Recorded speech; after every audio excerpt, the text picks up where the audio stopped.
Bonjour à tous, je vous retrouve aujourd'hui pour une nouvelle vidéo et aujourd'hui on va parler de la propreté et surtout comment apprendre à son chien ou à son chiot à être propre. Alors tout d'abord, ce qu'il ne faut surtout pas faire si votre chien a des problèmes de propreté à la maison. La première règle, c'est de ne jamais le punir après coup. C'est-à-dire que vous rentrez chez vous, s'il y a un pipi, vous ne grondez pas votre chien, il ne comprendra pas et clairement le risque c'est que même après il se mette à manger et à lécher ses excréments pour éliminer les traces. Donc absolument à ne pas faire. La deuxième chose à ne pas faire, c'est de nettoyer à l'eau de javel. À savoir que l'eau de javel est une odeur qui va avoir tendance à attirer les chiens pour remarquer par-dessus. Donc préférez un produit à base de vinaigre blanc par exemple, mais surtout pas de javel. Dernière chose, notamment si vous avez un chiot, sachez que ça peut prendre un peu de temps. Et jusqu'à 6-7 mois, c'est normal que votre chiot ait du mal à se retenir. Donc soyez patient et avec tous les conseils que je vais vous donner ensuite sur ce qu'il faut faire, vous verrez que vous aurez un apprentissage de la propreté forcément réussi.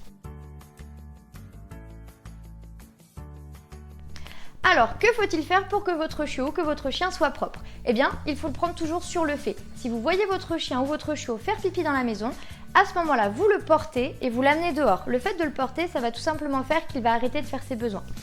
Ensuite, quand vous le mettez dehors, vous attendez qu'il ait bien fini de faire ses besoins et là, vous allez le féliciter, mais alors plus. Des friandises, des jouets, votre meilleure humeur, faut vraiment faire des caisses.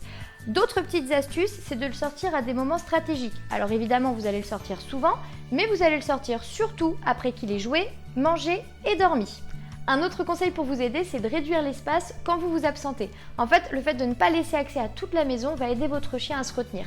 Plus l'espace est réduit, mieux c'est. Mais évidemment, vous ne laissez pas votre chien dans un espace réduit comme ça. Il faut d'abord positiver cette pièce dans laquelle vous allez laisser votre chien en lui jetant des petites friandises, en donnant des jouets, en lui donnant à manger dans cette pièce aussi par exemple. Et ça, c'est vraiment très important. Pour terminer, n'oubliez pas, si votre chien n'est pas propre, ça peut se rattraper à n'importe quel âge. Ce sera peut-être un peu plus long, mais c'est possible.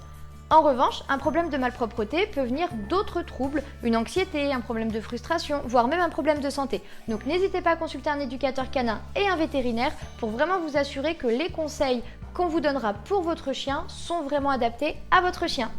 Voilà, c'est tout pour cette vidéo, j'espère que ça vous a plu. Si c'est le cas, n'hésitez pas à la liker et moi je vous dis à très bientôt pour une nouvelle vidéo. Salut!